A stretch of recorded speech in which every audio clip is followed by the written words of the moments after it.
Hello, good morning mga friend. May gagawin tayo dito ngayon, SYM bonus. Sa adlaw ginawa mandar atong Domingo.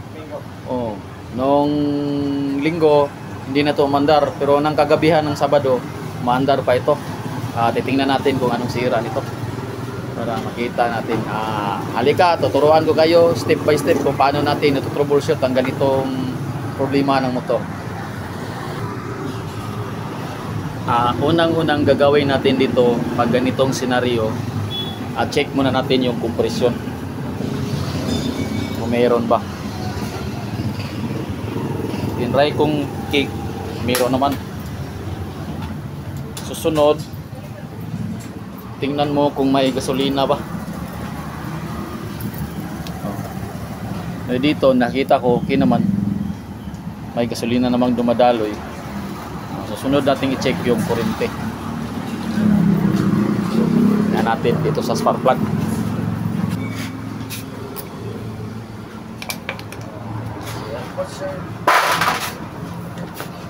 On muna natin yung kanyang ignition switch. Tingnan ko may kuryente bang dumadaloy. Okay. Crank.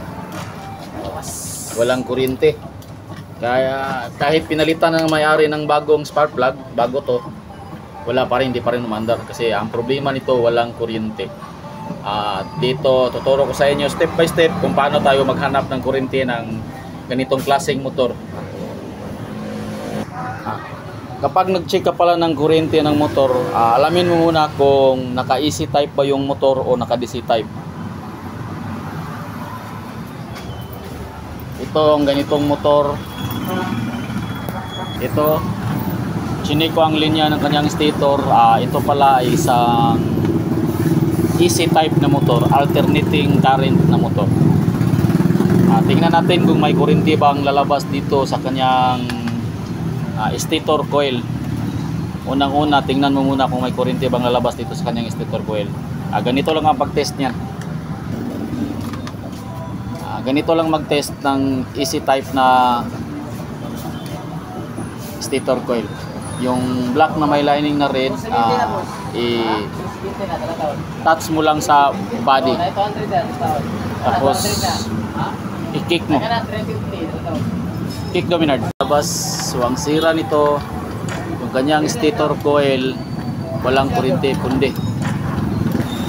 Ito mga friend, papalitan lang natin ng CDI. Convert lang natin ito ng 4-pin na CDI para madali. Kaysa mag-rewind pa si sir. Ayaw na niyang ipa-rewind, convert lang natin para mas madali ang trabaho. Halika, tuturo ko sa inyo kung paano mag-convert nito. Siya nga pala, ang gagamitin natin na CDI ay yung Lihua brand, original to. Ito rin ang klaseng CDI na ginagamit ng mga China motors tulad ng Skygo, mga Rose, ganitong klase. Matibay ito na klase na CDI. Original tong gamit natin. Ito, 4-pin. 4-pin siya. Ang CDI pala ng SYM bonus nakalagay pala dito sa kaliwang bahagi. Kaliwang side SYM. Katabi nito ang regulator at saka flasher. Diyan siya nakalagay. Diyan. Dito yan.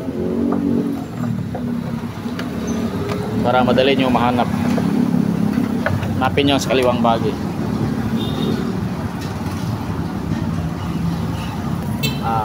Paraan pala nito sa pagko-convert ng China motorcycle, ganito lang. Dahil ito ay China, yung ipagpapalit lang natin, yung pagpalitin lang natin yung dalawang wire. Ito. Yan.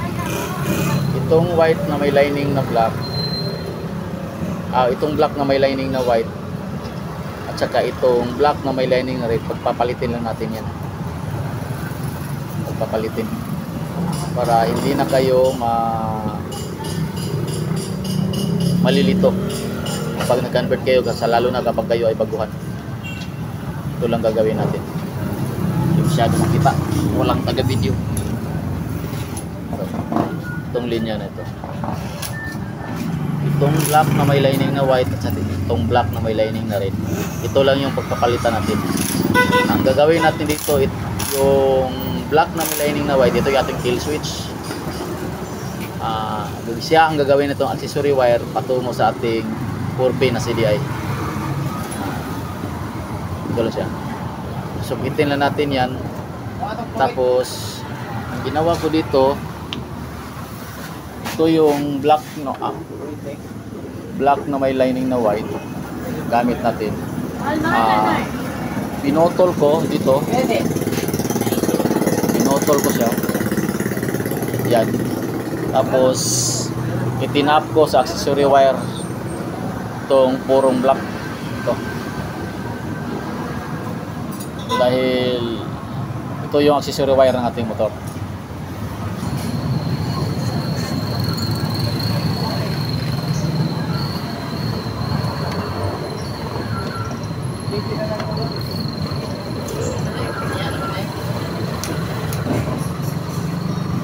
Make sure lang na kapag ginagawa nyo to, dapat naka-off yung ating ignition switch.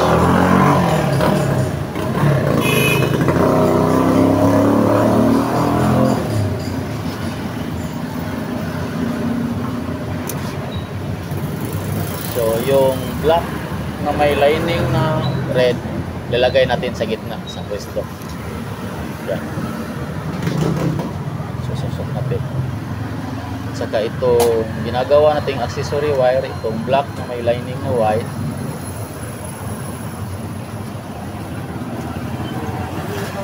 yan ang ipapalit natin sa pwesto ng black na may lining na red. Yan.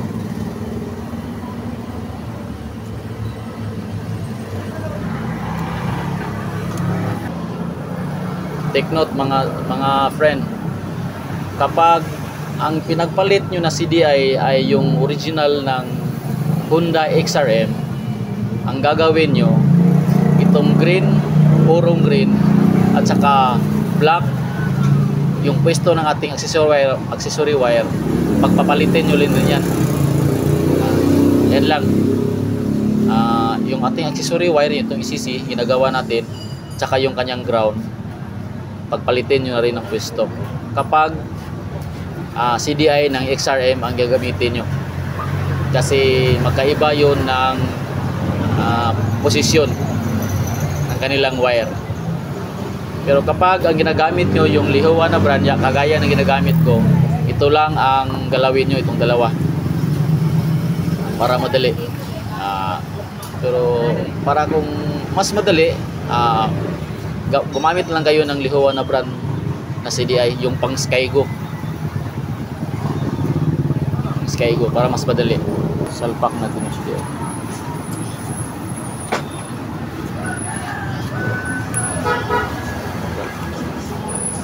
Testing na natin kung may kurente bang lalabas. Switch on na natin yung ignition switch. Yun o, kurente na. Handa na to.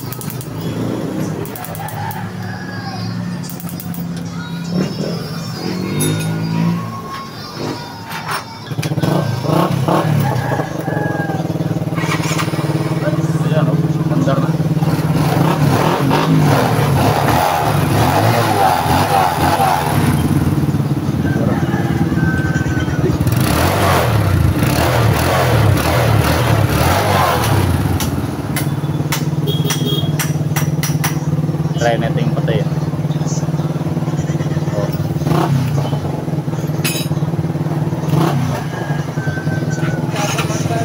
Yan.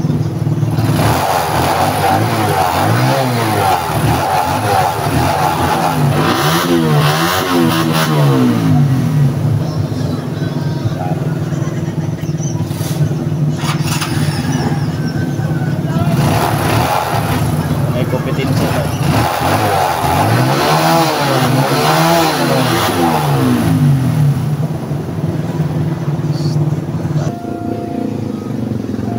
Ayan, na-organize na natin, ay balik na natin yung kanyang, na-tape na natin yung ignition switch.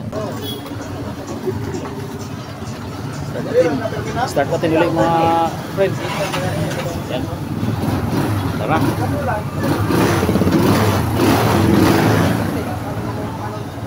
Tapos natin na organize natin lahat yung kanyang mga fairings. Sir, makauwi na si Sir. Oh. Yan na, uwi na siya.